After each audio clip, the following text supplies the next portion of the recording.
What's up, guys? It is Xander here, back with another video. And today we're going to talk about something a little different. We're going to talk about why I think relationships fail. I am posting this video just because I get a lot of questions about relationships. People ask me for advice all the time. And I just wanted to give my 2 cents on some of the things that I see that I think contribute to failed relationships. Now, this could be failed marriages, just boyfriend and girlfriend, dating, all stages from teenagers all the way up. You would be surprised how many people ask me for advice or just talk to me in general and vent to me. Of course, I'm not going to put anybody's personal business out there, but I am going to talk about some of the things that I feel harm relationships. So before we dive in, like always, share and subscribe down below, and then also hit that notification bell so that way you guys can be notified when I come back with new content. So with that being said, let's dive right into why relationships fail. The first one is kind of like an obvious one. I think it's the most obvious, and a lot of these other things that I'm going to talk about kind of can go under the umbrella of this. Communication. So it is my belief that relationships fail because of non-effective or a lack of effective communication. A lot of times people in relationships, they share their feelings to their friends, to their family, to everybody but their partner. And I feel like what that does is that builds resentment. So people don't communicate effectively a lot of the time. They don't communicate their insecurities. They don't communicate their fears. They don't communicate their concerns. And then it leads to a lot of disdain between people. I see all the time people expressing their issues and things like that with others or on social media, and they don't really take the time to communicate effectively with their partner. And when I say communicate effectively, what I mean is communicating with someone your concerns and talking through them, making sure that your partner comprehends some of the issues that you have or some of the concerns that you have, and then engaging in a conversation to resolve those things. So in my video, How to Have Difficult Conversations, which I will put down in the comments below, I talk about some of the steps to having effective conversations and how to have those difficult conversations.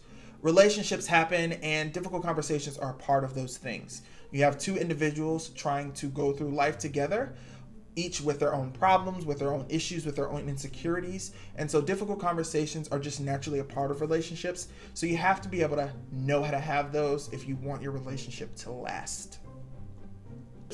Expectations will destroy a relationship. What do I mean by that? Going into a relationship expecting someone to change. Getting out of one relationship and going into another one and expecting that relationship to be exactly what the other one was. Expecting your new partner to act like your ex did. These type of things will destroy a relationship. It is my belief that when you go into a relationship, it's okay to have certain expectations as long as those expectations are communicated, but you cannot expect a person to change. You cannot expect them to act like the last person you were with did. You can't expect your partner to fit into a mold because they're an individual. You want to make sure that you do not get into the habit of comparison. So what I find that people do is they compare their relationships to their friends' relationships, to their parents' relationships, to their grandparents' relationships, and you don't want to do that. Everybody is different. Relationships are different. Couples are different. So when you go into a relationship expecting certain things and comparing what you see on social media and what you saw growing up to your relationship, you are going to kill it.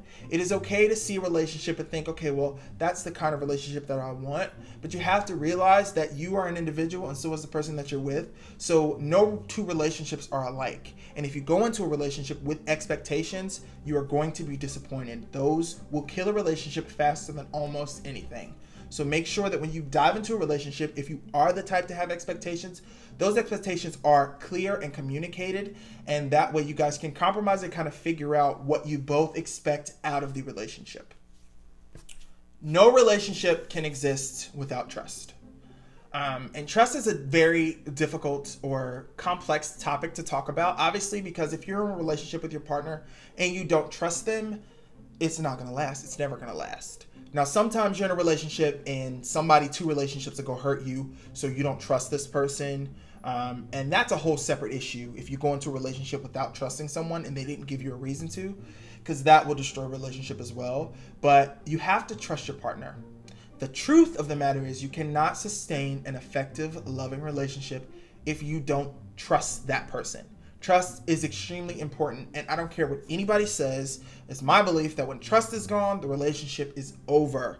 You cannot go through life not trusting your partner. It's not healthy. It is not conducive to a great environment. It just does not work. So if you do not trust your partner, it is not going to work, and that type of things needs to be communicated. So some people believe that trust can be rebuilt. So some people who get cheated on, they feel like, okay, well, trust can be rebuilt and we can, grow from it and things like that. And that's fine if you honestly feel that trust can be rebuilt. But a relationship that is not built on trust and a relationship that is not centered around trust will not survive.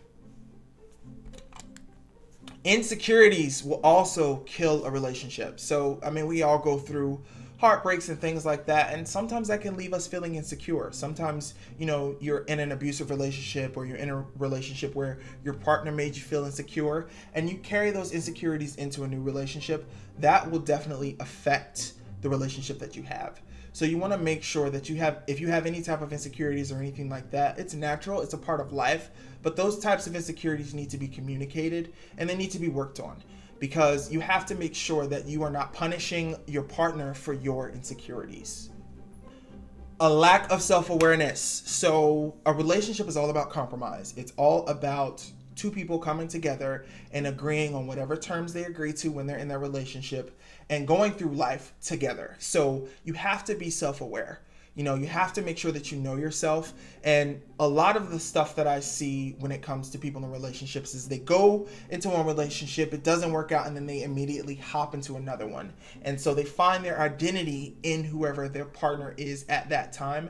And that is extremely dangerous. You have to know yourself. You have to be self-aware. And it may sound cheesy, but I honestly believe that you have to love yourself if you expect to be able to correctly love someone else and expect to reciprocate, that love. In a relationship, there has to be reciprocity. And if you don't know yourself and you don't know how to love yourself, you're not going to be able to give that love. And then you also may not even be able to receive the love that they're giving just because of a lack of self-awareness. I feel like if you go into a relationship just because you don't like being alone, you're going to put up with a lot of crap that you really shouldn't. And if you go into a relationship not knowing yourself, you may have some toxic traits or things like that you bring to the table. And if you're not aware of them, then it may seem like your partner is overreacting or, behaving in a inexcusable kind of way when you're bringing something to the table that you're not aware of. So I think that you have to be self-aware if you want to be in a effective, loving, successful relationship. You have to be self-aware. It's extremely important. Love languages. So I don't know if you guys have heard about love languages or not. So I'm going to put some information down in the link below, and then I'm going to put a graphic up on the screen. But basically, sometimes when you're in a relationship with someone, you guys don't speak each other's love languages. So if you go into a relationship and your last partner used to, their love language was touch or affirmation, and then you're in a relationship with someone new and their love language is gifts or something like that, if you don't know each other's love languages, then you're not going to be able to express love in a way that they can receive. So you may be giving, you can give all the love in the world, but if it's not in a language, if it's not in their love language, then they're not going to feel it. So you guys have to communicate and learn each other's love languages so that way when you're in that relationship, you can show love to each other in a way that is easily received by you guys. Sometimes in relationships, people grow apart. Sometimes they mature. Sometimes you just become incompatible. It is a part of life. So you have to be mature enough to know that it's just not going to work out. And that's the sad truth. Sometimes it happens. Sometimes there is no, lack of trust. Sometimes there is no insecurity. People just grow apart, and instead of being bitter and, upset and heartbroken about those things, you just got to realize that it's just a part of life. So I feel like a lot of relationships fail because of an inability to effectively communicate the fact that you may not be in love with that person anymore. You may not be happy with that person. And people fail to, going back to the communication piece, people fail to communicate those things. And that's when it leads to cheating and a whole bunch of messiness and stuff like that. So you want to make sure that you are mature enough to know yourself and to understand and realize that sometimes that person that you're with, that partner that you're with, they may fall out of love. It happens. All right, guys, so those are some of the reasons why I feel like relationships fail. Like I always say, it's not a definitive list. These are just some of the things that I feel like contribute to failed relationships, especially when, giving advice to people and things of that nature. If you have some ideas or some thoughts as far as why relationships fail, leave those comments down below. Also, let me know what your love language is down in the comments below. Also, don't forget to like, subscribe, and to share this video, and then click that notification bell down below so that way you guys can be notified when I post. This is Xander Sins, and I am signing off.